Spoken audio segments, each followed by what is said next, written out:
We've known each other for years, and still, you never came to me.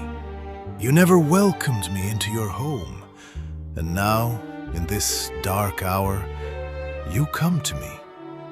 Tell me, my friend, what do you want from me? I'm looking for work, Mr. Rob. Something worthy. Something that would allow me to prove my full potential. I hear what you're saying. I do. But you came here without a resume. I ask your forgiveness. You're out here looking for a job, but you didn't even bring a resume? That's just disrespectful. Will you accept my resume, Mr. Rob? Look, we'll take your resume. We'll pass it along, get it in front of the right people. But one day, you're gonna owe us a favor. Leave us a review on the site. And hey, maybe that day never comes, but we'd appreciate it if you put in a good word for us.